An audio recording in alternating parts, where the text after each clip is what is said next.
Psychologists from Purdue University and the University of Virginia analyzed data from 1.7 million people in 164 countries, and they cross-referenced the respondent earnings and life satisfaction score. Although the cost and standard of living varies across different countries, however, these researchers were able to come up with a bold conclusion. Earning more money will not add more happiness to you. In fact, it has been said that it will reduce the amount of happiness. If you think having more money will make your current life better, this is like chasing after an unicorn. We think that it exists. In fact, it does not.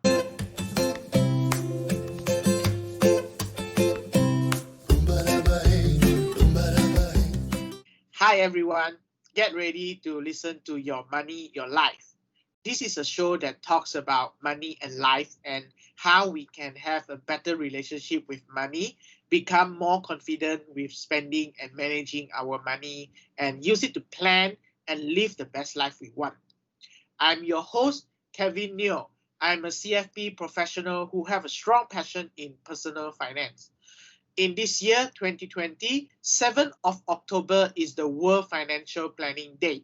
And in conjunction with this day, I'm launching this show. This is where you can learn more about personal finance in a simpler, practical, and comprehensive manner. I will cover areas on how to spend money, how to do budgeting, invest, protect, retirement, education planning, and also areas that are not money related but rather important and highly relevant to our daily lives, such as health and fitness, mental well being, your relationship, work, career, and etc. The reason I created this show is that I realized many people are actually very keen to learn more about how to stay in control with their money. But the messages we get from the internet about personal finance and money management is rather noisy and complicated as well. It seems to me that anyone can be known as a guru.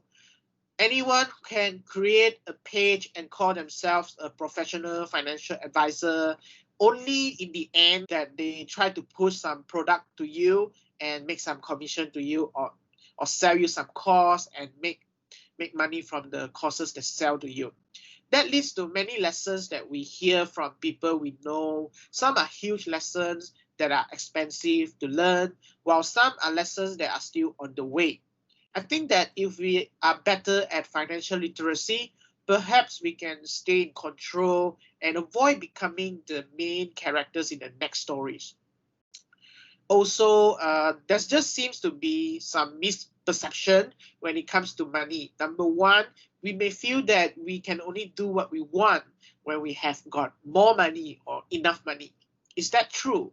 Another misperception is that we can only be happy when we have more money. If this is true, then I think it's safe to assume that those people who have a lot of zeros in their bank account, they will always be happy. But I don't think so. I think none of us can permanently be happy, right? So that means you cannot just become happier just because you have more money in your bank account. Now, let us get straight into today's episode.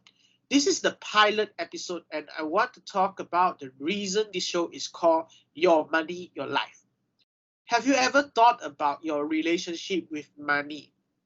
What did money means to you when you were growing up? Is it something that make you happy? Something that make you sad? Or is it something that make you feel fearful or something that make you feel secure? For some people, money can also means power. For some other people, money means freedom. Well, now it seems that money means different things to different people. And I guess we all agree to that point. Basically, I think there are two ways that we can look at money. The first one, money is something you need to live your life. All right. In the second one, money is something you live your life for. The first role, money is not the main character, but your life takes a center stage. In the second way that you look about money, money is the main star of the show, and our life is not. Therefore, we live our life for more money. We chase after money. We are hungry to have more money. Just what money really is then? I think it is also fair to say money is just a tool. It is a tool that we use to exchange for what we want. But for people who adopt the second mindset earlier, it became an essential and integral part of their life and for them to have happiness. It became a tool that can help them accomplish what they want, have what they want, and to be who they want to be. This is known as the do, have, and be mindset. For example, money allows you to buy an expensive dinner for your partner. And as a result of such gesture, you have a good moment with your partner and you feel happy because your partner just told you that, oh, you are the right one for me. In short, money in this relationship has enabled you to be a good partner in your relationship with your human partner. You believe that without money, you will not be a good partner.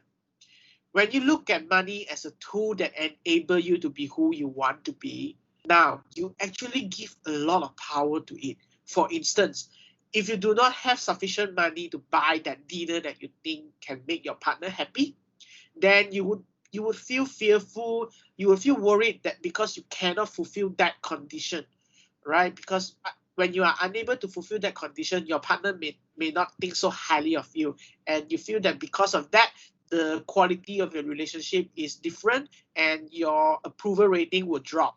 Therefore, in this situation, the fear, the feeling of not having enough will act as the push factor.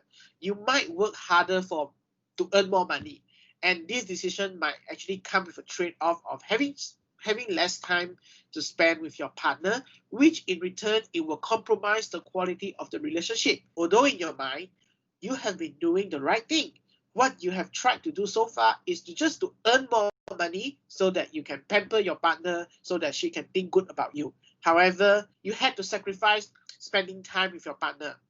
Remember, your goal here is to improve the quality of your relationship. But in the pursuit of it, you actually end up sacrificing time with your partner, which indirectly leads to more compromise on you having a quality relationship. Isn't this exactly opposite of what you were actually looking for?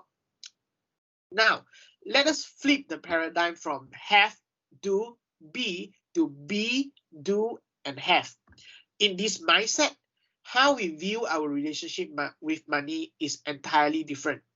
We first determine who we want to be, and we know we can be this person without concern if we have enough money or not. We know we are enough. Let us revisit the same example. If I want to be a caring partner, I would just have to do things that make my partner feel I'm really sensitive towards her need and I care for her, I respected her. It can be as simple as noticing that she's wearing a new earring. Just by being more observant does not require me to have more money in my bank, but it still allows me to be that loving and caring partner for my better half. This in turn may brighten up her day, and the outcome is that she knows I really care for her and we will have a good quality relationship at the end of the day. It's the same outcome, just a different paradigm and a very totally different process. In this paradigm, money does not hold the remote control to what I'm going to do. It is not the main factor. With or without money, I am going to do what I want to do because this is who I am. The outcome for this scenario is driven by me first understand who I want to be, not what I can buy. And as a result of this shift in paradigm, I don't have to worry about not having enough money to buy the expensive romantic dinner. And with this feeling of not having enough, being absent now, I can focus on being a good partner for my spouse. This is what be, do, have relationship with money is all about. Money no longer just have the power of enabling us to be who we want to be. We can be who we want to be regardless of how much money we have. In our life, the have, do, be mindset is pretty common. Think about it. Did you recently told yourself, when I have this, I can do that, and so that I will be that? Example, just fill in the blank for you. If I have this new phone, I can take a better photo. And when I take better photo, I will get more likes on social media from my friends and I'll be happier. But if you think about this logic, do we really need to have a newer phone and a better resolution photo for us to be happy? Your friend click like on your social media, not because the photo has a better resolution, because you are in the picture. All right. So it has nothing to do with what you have for you to feel what you want to feel and be who you want to be. It starts from understanding who you are as a person first. Now, you may be thinking, am I suggesting that you don't need money or that money is not important? Of course not. We need money to pay for what we need in life. In fact, I need money to pay for hosting for this podcast, even for the microphone and software. It all requires money. The truth is, we need money to live our life. But we don't need to have that much of money we think we need so that we can start to live the life and be happy. To be happy, you just need to live your life in your own way. Your own way means it fits with your values, it fits with your principle. But if we start to compare our life to that of others, if you put on what the society expect on you and try to live your life that way, then in essence, you are not really living your own life. You are living the life of others using your own body. To avoid falling into the trap of chasing after money instead of focusing on how to live our own best life, I would say we got to adopt the be, do, have mindset. For instance, if my value is family, family is very important to me, then I would design my life, my daily activity to be around my family more and spend more time with my family instead of doing other things. Then I will probably be also thinking about what I can do to protect my family. And by virtue of doing all that, I will have a happier family who feel safer, who have spent a lot of quality time together, and we are close to each other as a result. And that's a very good relationship we have in the family. You do not have to wait until you have more money when you can buy a bigger house, only can become a better husband, a better father, a better son, and etc. As you let your values drive what you do in your life, getting what you really treasure is just a matter of byproduct. It will just come along the way. Instead of focus on chasing after more money, maybe it make more sense if we just focus on our values. And once we are clear of what our values are, we can work out on how much money is enough for us to call it a good life.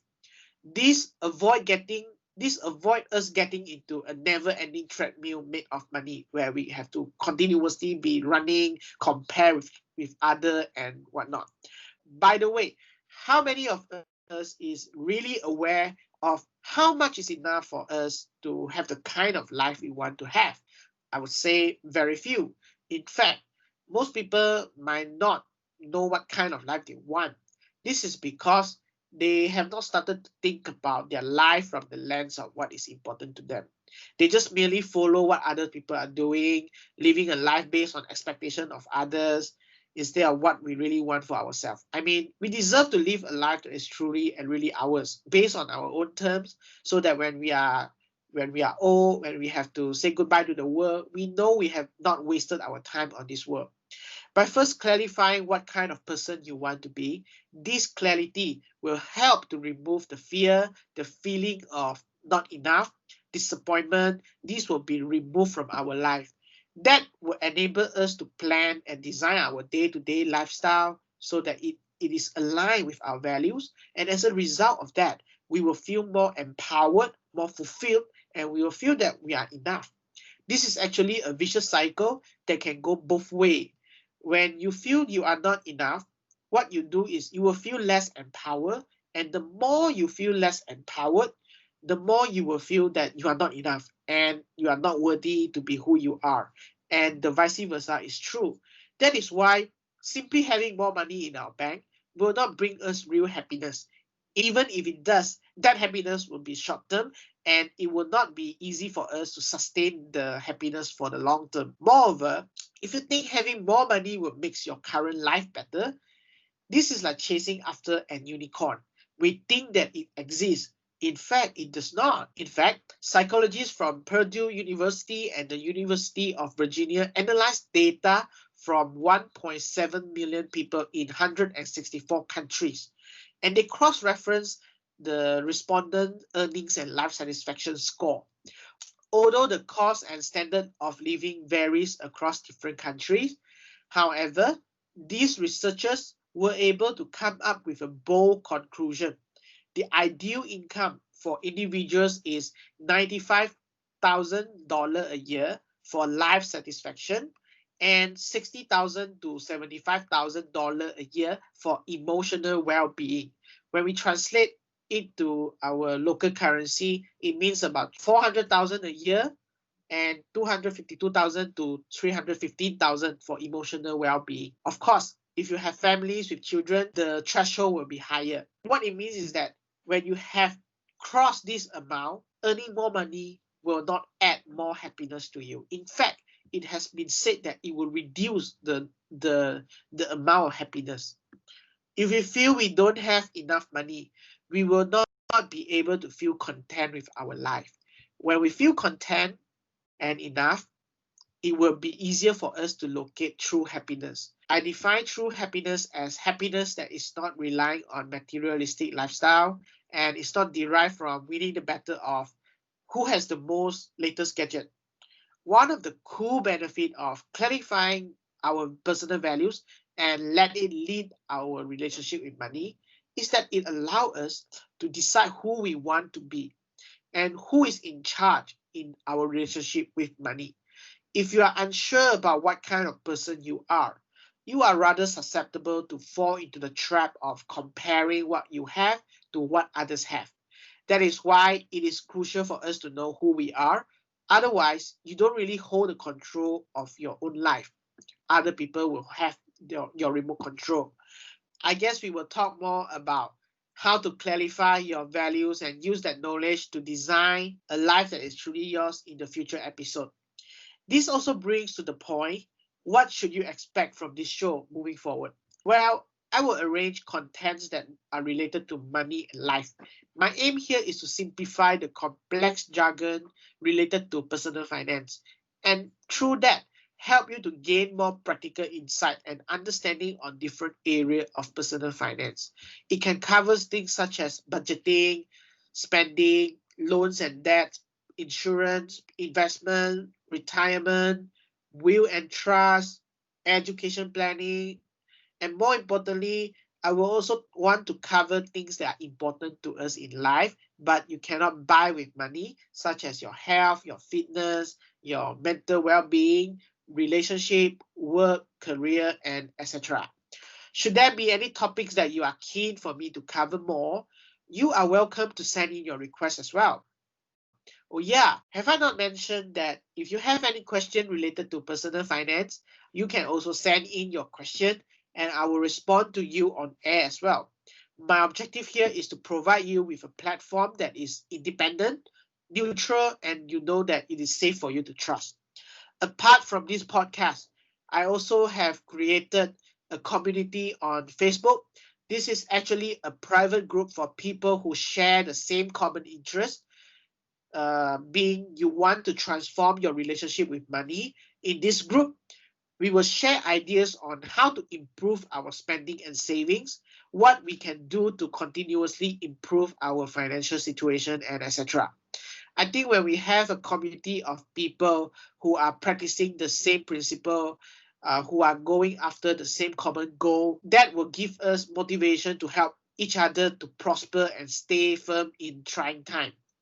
I will put the link to this group in the show note below. You can click and see for yourself if it makes sense for you to be part of this community. Lastly, if you like what you have listened so far, maybe you can also share it with your friends who you think may benefit from listening to this. If you want to receive updates on new episodes when they are made available in the future, it is simple.